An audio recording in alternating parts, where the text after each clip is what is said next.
Deixa eu fazer algumas perguntas para você. Quem está em Cristo aqui nessa noite? Levanta a mão. Que maravilha, glória a Deus. Por que será que nós participamos da ceia do Senhor?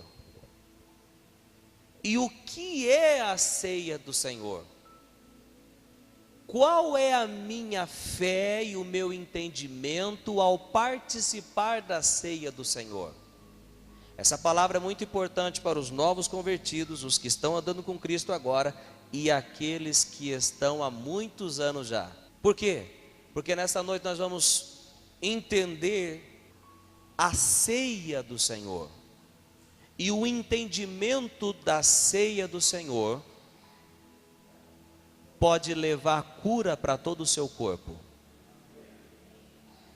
O entendimento da ceia do Senhor pode levar libertação para a sua vida. Eu olho pessoas e vejo pessoas todas bonitas, com suas roupas, mas só Deus sabe o que essas pessoas enfrentam espiritualmente. Como pastor, nós ouvimos coisas que você fala, eu não acreditava, nunca ouvi isso de você. Mas você escuta, porque as pessoas passam por problemas. E essa cara de crente tua não me engana.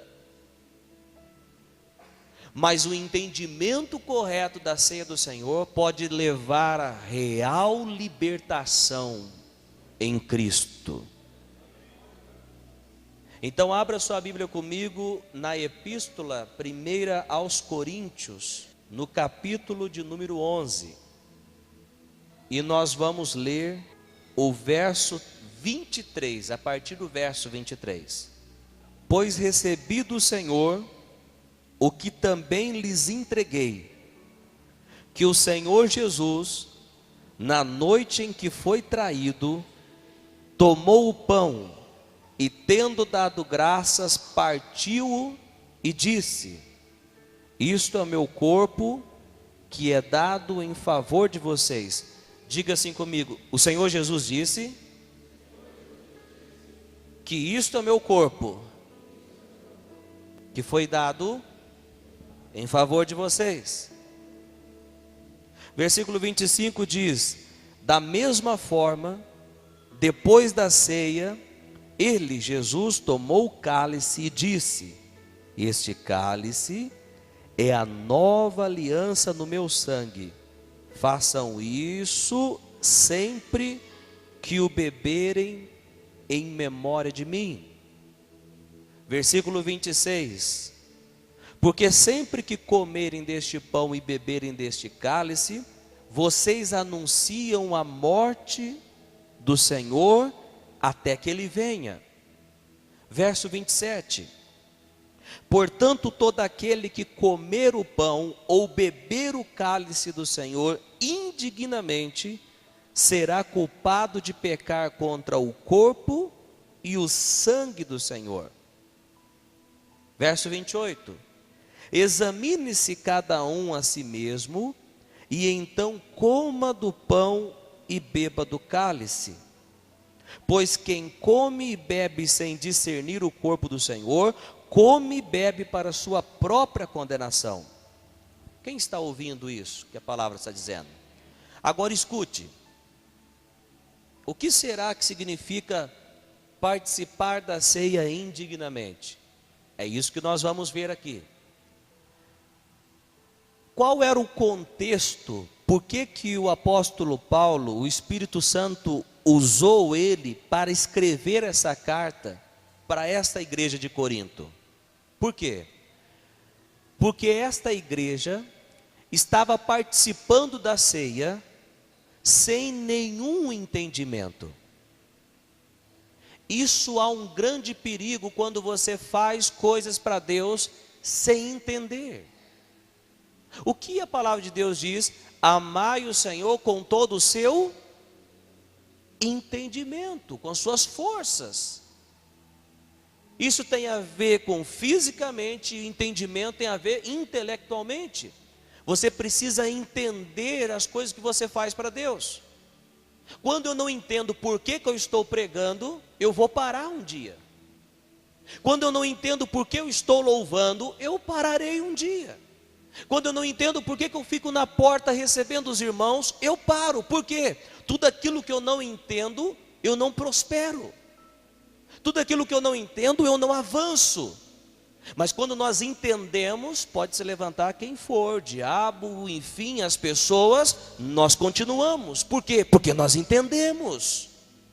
Jesus entendeu o seu propósito e por isso ele foi até o fim. Quantos estão ouvindo, diga amém. Enquanto você fazer as coisas para Deus sem entendimento, você vai parar. Esta igreja participava da ceia mais ou menos assim. Se reunia, comiam, se alegravam. E aí, o que você está fazendo aqui? Eu não sei, acostumei a ter a ceia. E você? Estou aqui comendo, matando a fominha. E os ricos comendo de um lado, deixando os pobres do outro, dentro da igreja. Eu estou falando da igreja, quem está ouvindo, diga amém. Os ricos comendo primeiro, depois os pobres chegavam e comendo as migalhas depois.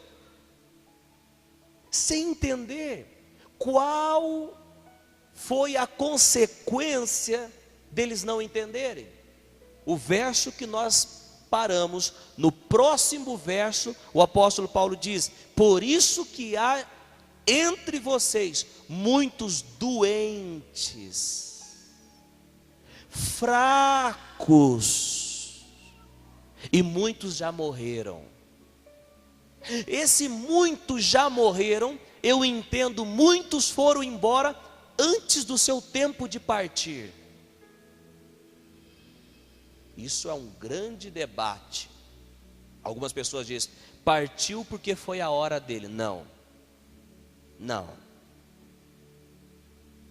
Deus tem longevidade de vida para você. O Senhor tem uma vida física, eu estou dizendo, abundante para você. Não é o propósito de Deus de você partir antes do tempo. Salmos 90, 10 diz que os dias de um homem seja de 70 a 80 anos. Receba essa palavra. Se tem pessoas, eu não sei mais se eu quero viver, eu não sei, pare de liberar essas coisas da sua boca, porque aquilo que você libera, você vai viver. Comece a liberar vida para você e para sua família. Se está passando por dificuldade, se está passando por problema, saiba de uma coisa, tudo isso passa. O que não passa é a palavra de Deus. Mateus 24, 35, passarão os céus e a terra, mas as minhas palavras não hão de passar. O Senhor tem longevidade de dias para você. O Senhor tem abundância de dias para você. Receba essa palavra. Mas a igreja de Corinto, muitos já, a linguagem que é usada, muitos já adormeceram, no sentido, muitos já morreram. Uai, por que que eles morreram antes do tempo? Por que que haviam enfermos entre eles? E nós estamos falando de povo de Deus, estamos falando de um povo vitorioso, estamos falando da igreja de Jesus Cristo.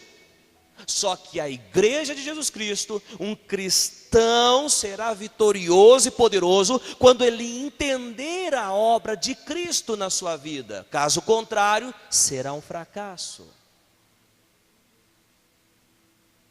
E eles não tinham entendido nada. E é por isso que essa carta foi escrita para eles, dizendo para eles, olha, vocês precisam entender essa preciosidade que é a ceia do Senhor. 1 Coríntios 11, 27 diz, portanto todo aquele que comer o pão ou beber o cálice do Senhor, indignamente será culpado de pecar contra o corpo e o sangue do Senhor. Agora, como o Novo Testamento foi escrito no grego, qual é a palavra para indignamente no grego? Porque através do significado da palavra no grego, nós temos um significado mais amplo no português. Quantos acompanham isso? Diga amém. Indignamente, a palavra grega aqui é anaxios. O que significa isso, pastor? É tratar o pão e o cálice como coisas comuns, não compreendendo a sua importância. Se você vem num culto como este, num domingo, e participa da ceia, pega um pão, come, pega o cálice, pão, amém, glória a Deus, estou indo embora, você está tratando como comum, e não é comum. Por quê? Porque o seu significado simbólico é muito forte e pode transformar as nossas vidas. E o que significa então o pão? E o que significa o cálice? Qual o significado simbólico disso? Perceba no verso 23 que nós lemos, o verso 24, melhor, e disse a respeito do pão: isto é o meu corpo que é dado em favor de vocês. Agora imagina a cena comigo. Imagina a mesa, Jesus e os seus discípulos. Eu estou falando do mestre, o nosso mestre, o teu mestre. Jesus e os seus discípulos, quando eles estão ali, fala assim comigo, os discípulos participavam. Logo eu entendo que ela não é geral para todo mundo. O mundo não pode sentar na mesa do Senhor. Quem senta na mesa do Senhor são os seus discípulos, os seguidores. Será que tem discípulo aqui? Então Jesus, sentado com os seus discípulos, pega o pão e parte. Lá para aquela região ele quebra o pão. E sabe o que ele diz? Isto é o meu corpo que foi dado em favor de vocês. Agora espera um pouco. O que significa isto é o meu corpo que foi dado em favor de vocês? Qual é o significado disso? E o que eu ganho em entender isso? Jesus estava falando, nesta atitude, que o corpo dele estava sendo quebrado, estava sendo moído. Para quê? Em nosso favor. Sabe o que significa em nosso favor? Eu me prejudico para favorecer você. Eu recebo toda a maldição que você deveria receber para que você seja abençoado. É por isso que eu amo esse Jesus. É por isso que nós temos essa igreja. É por isso que nós pregamos o evangelho, porque ele se tornou maldição para me abençoar. E essa mensagem não pode ficar somente aqui. Ele se tornou maldição para que hoje eu me tornasse bênção. E nesse sentido do pão, quando ele diz: isto é o meu corpo, que foi dado em favor de vocês, para favorecer vocês, tem algo mais profundo. Você sabe a diferença da graça e da misericórdia? A graça, nós recebemos o que não merecíamos. A misericórdia, nós não recebemos o que merecíamos. Este é meu corpo que foi dado em favor de vocês. O que significa isso? Quando Jesus, antes de ser crucificado, ele foi açoitado, ele foi afligido. E por que ele foi? Isaías capítulo 53, verso 4 nos responde. Vamos abrir lá? Certamente ele tomou sobre si as nossas enfermidades e sobre si levou as nossas doenças.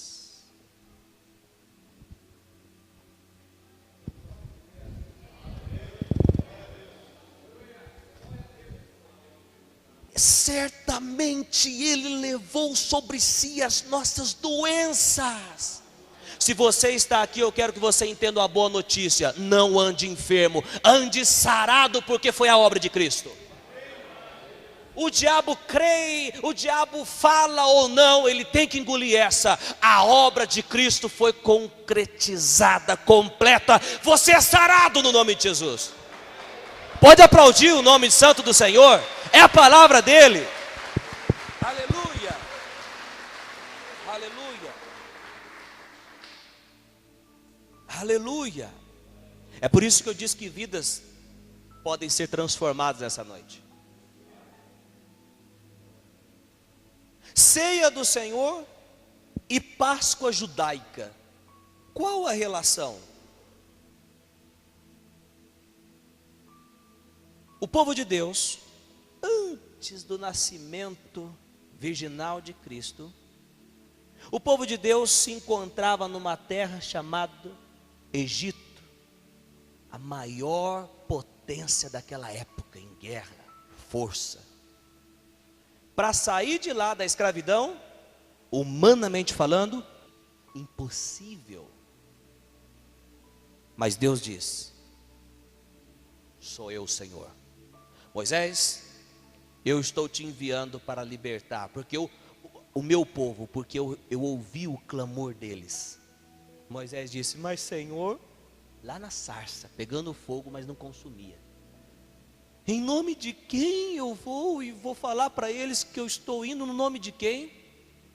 Moisés, você vai dizer: o eu sou enviou a vós.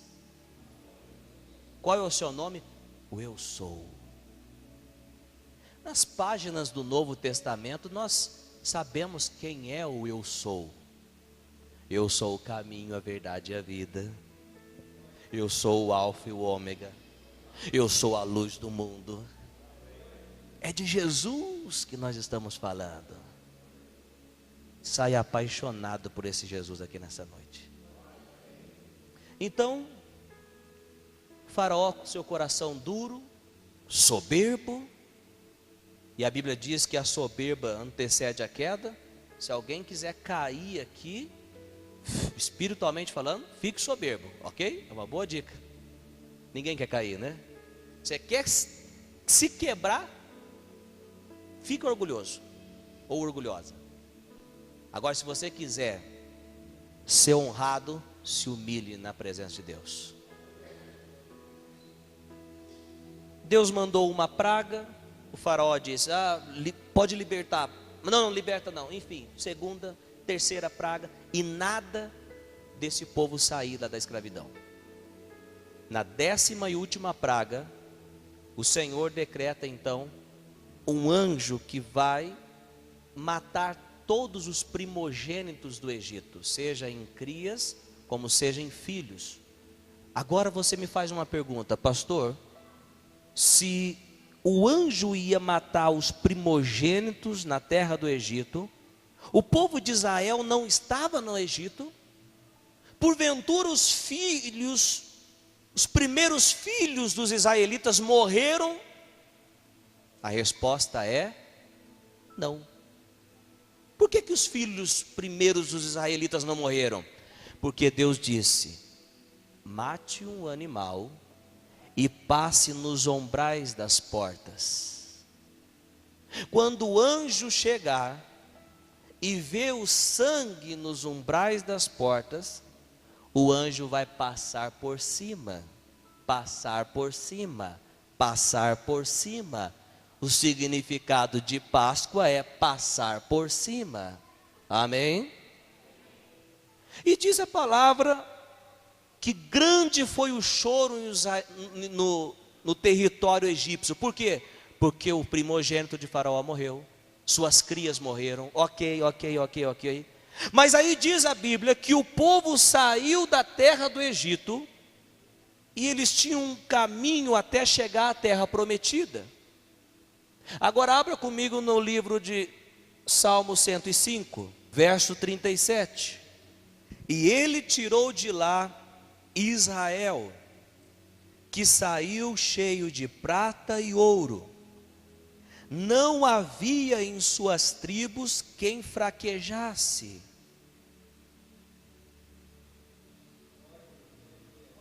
Um recebeu, o outro recebeu. O outro está entendendo.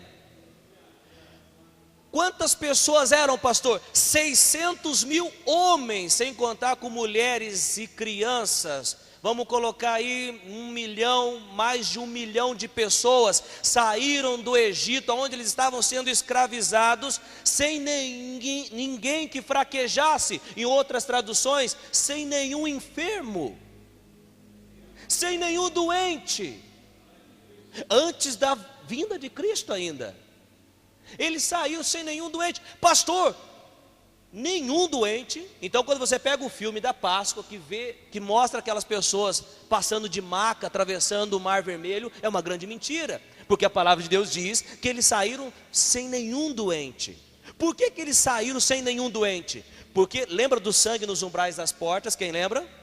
Ok, esse sangue era do animal. O que tinha que fazer com esse animal? Comer a carne deste animal. Tipologicamente, num ato profético, enquanto aquele povo, antes mesmo da vinda de Cristo, comia a carne daquele cordeiro, pela fé, eles estavam comendo a carne do grande cordeiro chamado Jesus Cristo. Pode aplaudir o Senhor Jesus por essa palavra. Aleluia, glória a Deus, aleluia.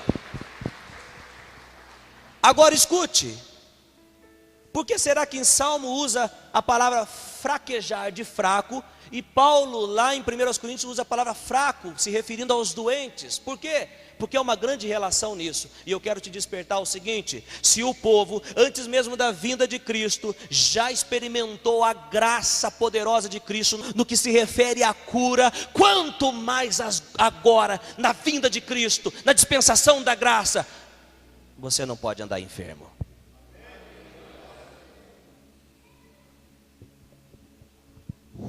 Ande sarado e glorifique ao Senhor Jesus. Por quê, pastor? Porque assim como eles comeram o cordeiro, nós comemos o pão da ceia que simboliza o cordeiro. Jesus disse: este pão é o meu corpo que é dado em favor de vocês. Então quando você pegar esse pão, você que é batizado nas águas, discípulo de Jesus, caminha com Jesus, você pegar esse pão, você vai dizer: muito obrigado, porque pelas suas pisaduras eu fui sarado. Pastor, mas e se o problema for AIDS? Pelas pisaduras eu sou sarado. E se o problema for câncer? Pelas pisaduras. Pode falar enfermidade maior que você achar, tudo isso foi morto, foi inutilizado na cruz do Calvário. Cristo nos deu saúde. Diga comigo assim, ó, receba essa palavra. E o cálice, pastor? O que significa o cálice? Olha só lá em 1 Coríntios que nós estávamos lendo. Da mesma forma, depois da ceia, ele tomou o cálice e disse: este cálice é a nova aliança no meu sangue. E quando eu pego esse cálice, pastor, quando eu pego esse suco de uva para participar, qual é a minha fé? O que eu tenho que ter? Jesus disse: este cálice é o cálice da nova aliança no meu sangue. Isso representa, simboliza o sangue de Jesus derramado na cruz do Calvário. E o que esse sangue faz? O que esse sangue fez? Romanos capítulo 5, verso 9, não precisa abrir, só anote. Agora, como fomos justificados por seu sangue. O sangue de Jesus é o único que pode justificar a mim e a você. O sangue de Jesus é o único que pode nos tornar retos diante de Deus. Quantos querem receber bênçãos aqui de Deus? Você quer uma chave para isso? Sim ou não? A maior chave para receber as bênçãos de Deus se chama arrependimento. Tem muitas vidas que aceitaram a Jesus e o palavrão saiu de suas bocas facilmente. A idolatria saiu de suas vidas facilmente. Mas que ainda continuam em algo que o Senhor reprova. Tudo aquilo que o Senhor reprova na sua palavra é que Ele quer te poupar futuramente, tanto na sua vida terrena quanto na sua vida espiritual. Todo erro, uma pessoa que diz: pastor, eu não aguento ficar sem isso, sem aquilo, ou quando eu vou ver, eu já estou caluniando alguém, quando eu vou ver, eu já estou olhando para alguém de outros olhos. Isso, sem o arrependimento, pode te levar para o inferno eterno. O arrependimento é a chave para que você ande nas bênçãos de Deus. Não importa qual tipo de pecado e de erro, não importa do quão sujo você se encontra, o que importa é que você vai abrir o seu coração e se arrepender e dizer: Senhor, muda a minha vida. Eu tenho certeza que Ele não vai te lançar fora. Há tempo, há esperança para você. O arrependimento, ele faz com que a pessoa entre no reino de Deus. E arrependimento tem a ver com uma mudança de mentalidade. Eu não posso viver meus 10 anos dentro da igreja e ainda cultivar erros que outrora me prendiam. Em o nome do Senhor Jesus, eu estou vendo pessoas libertas aqui nesta noite. Em nome de Jesus, pessoas presas em algum erro, em alguma coisa. Você está entendendo o que Deus está falando? Receba a liberdade agora no nome de Jesus Cristo. Seja quebrado agora essa corrente maligna e ande em liberdade, porque foi para a liberdade que Cristo te libertou. Você não nasceu para ficar ajoelhado no sentido espiritual diante de um pecado, se humilhando diante do pecado. O Senhor tem muito mais coisas boas para a tua vida, meu irmão. Pelo sangue de Jesus nós fomos justificados. O que mais que o sangue nos fez? Efésios 1:7. Nele quem? Em Jesus temos a redenção, o perdão dos nossos pecados pelo seu sangue. Pensa numa pessoa que está completamente envolvida em erro e tudo mais. Se essa pessoa se arrepender, ela chegar, Cristo perdoa essa pessoa de todos os seus pecados e lhe dá uma nova vida. Por que essa palavra, pastor? Porque Deus deseja dar nova vida para você. Efésios 2:13. Todavia agora em Cristo Jesus, vós que antes estáveis distantes, fostes aproximados mediante o sangue de Cristo. A religião nos distanciou, o pecado nos distanciou, mas o sangue de Cristo me deixa perto dele. Colossenses 1:20, e por intermédio dele reconciliar-se consigo todas as coisas, tanto as que estão na terra, quanto as que estão nos céus, estabelecendo a paz pelo seu sangue vertido na cruz. Eu e Deus, em Cristo, tenho paz no meu coração. Uma arma tremenda para você vencer as suas batalhas. Quem quer? A paz de Deus. A Bíblia não diz que o Deus da guerra esmagará a cabeça de Satanás. A Bíblia diz que o Deus de paz esmagará Satanás. Satanás odeia quando você está em paz. Eu estou vendo pessoas saindo daqui assim, ó. Tudo bem, tranquilo. Mas irmão, você não vai conseguir pagar aquela conta, irmão. Nada vai tirar a minha paz. Tem alguém entendendo aqui nessa noite?